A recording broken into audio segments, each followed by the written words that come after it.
Imagine there's a candle burning somewhere inside your house. Small. Almost invisible. You can't see the flame. You can't feel the heat. But it's there, burning quietly, week after week, month after month, year after year. And as long as no one puts that candle out, it slowly consumes everything around it, without alarms, without warnings, without drawing attention. That's exactly what's happening inside the bodies of millions of people right now. There is a biological process scientists call inflammaging, a term that combines inflammation and aging. According to some of the most recent research published in journals such as Cell, Nature, and JAMA, this silent process is one of the driving forces behind the diseases that cause the most death and disability as we age: Alzheimer's disease, diabetes, heart disease, cancer, and age-related muscle loss. The most alarming part? It begins decades before the first symptom ever appears. First, you need to understand the difference between two types of inflammation, because they are completely different things. The first type is familiar to everyone. You twist your ankle. It swells. It becomes warm. It hurts. That's acute inflammation. Your body is working for you, sending emergency resources to the injured area, repairing the damage, and then shutting the response down. It's perfect, necessary, and temporary. The second type is the exact opposite. It doesn't hurt. Nothing swells. You don't go to the doctor because of it. It's low level, constant, and never truly turns off. It's like the candle we mentioned earlier, silent, but always burning. That second type of inflammation is inflammaging. And the big question is, why would the body do this? Why would it activate an inflammatory response for no obvious reason and then never fully shut it down? The answer lies within your own cells. As the years pass, some cells in your body reach a point of wear and tear where they stop functioning properly. They become old, damaged, and filled with accumulated errors. Ideally, your body would remove them and replace them with healthy new cells. Most of the time, that's exactly what happens. But some of these cells remain behind, like retired employees who refuse to leave the office. They no longer do their jobs. But they don't stay quiet either. Instead, they continuously release distress signals, as if they're constantly shouting that something is wrong. Your immune system hears those signals. And it responds. Not with full force, but with a low-level reaction that never truly ends. Over time, more cells enter this worn-out state. More alarm signals appear. More immune activity follows.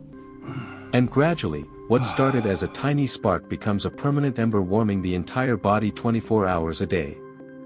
That's inflammaging.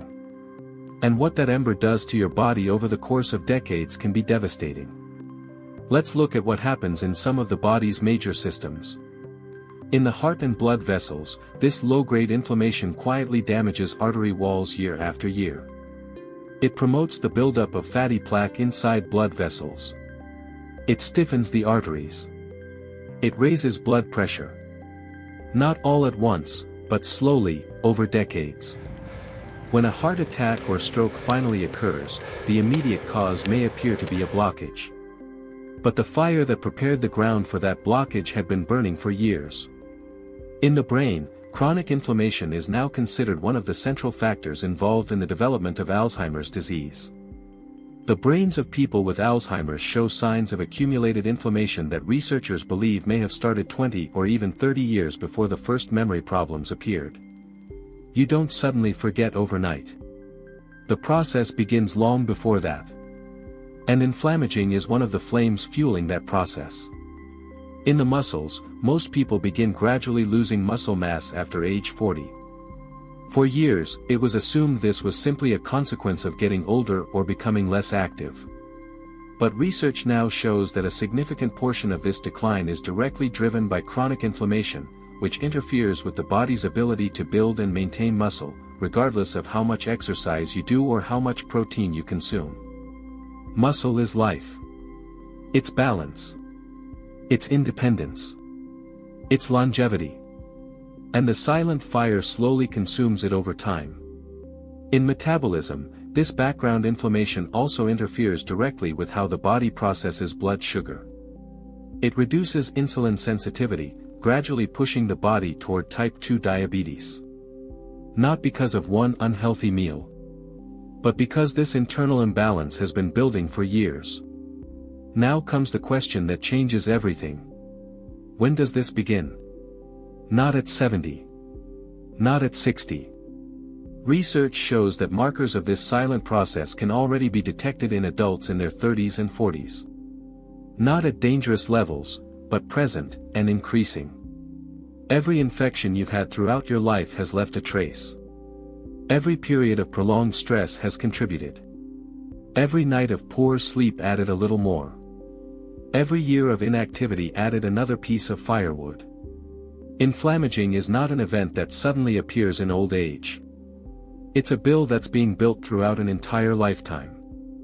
Most people don't realize that bill exists until the diagnosis arrives. But here's the good news. And it's real. Contrary to what it may seem, this process is not a life sentence. It can be slowed down. And in some respects, certain aspects may even be partially reversed. The tools to do that aren't found in expensive medications or miracle supplements. They're found in behaviors that science has documented for decades, and that become even more powerful once you understand the mechanism behind them. Regular physical activity may be the single most powerful weapon against inflammaging. Researchers at the University of Birmingham have identified consistent and significant anti-inflammatory effects in people who engage in regular aerobic exercise throughout adulthood. And we're not talking about training like an athlete. Moderate activities such as brisk walking, swimming, cycling, or dancing can already produce measurable reductions in inflammation levels. Exercise isn't just good for your heart or your muscles. It sends a signal to your immune system that it can lower its guard. Nutrition plays a direct role as well.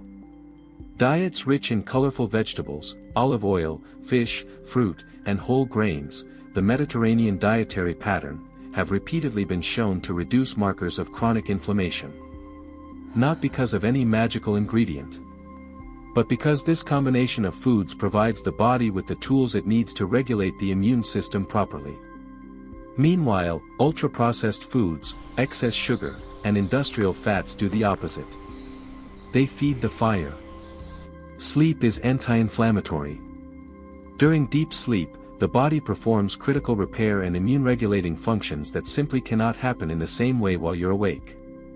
Chronic sleep deprivation is one of the fastest ways to increase inflammatory markers in the bloodstream. 7 to 8 hours of quality sleep isn't a luxury. It's basic system maintenance. Chronic stress fuels the fire. When you live under constant pressure, the body releases stress hormones for extended periods of time. Those hormones encourage fat accumulation around the abdomen, which itself becomes an independent source of inflammatory signals. Managing stress is not weakness. It's biology. Inflammaging has existed for as long as human aging has existed. But only now does science have the tools to see it clearly, and to understand that much of what we call getting old may actually be the result of decades of silent inflammation that was never addressed. That changes the conversation completely. Because if disease begins decades before diagnosis, prevention must also begin decades before diagnosis. Every choice that reduces inflammation today is an investment in your brain, your heart, and your muscles 20 or 30 years from now. The silent fire can be contained. But first, you have to know that it exists. Now you do. If this episode taught you something new, share it with someone who needs to hear it.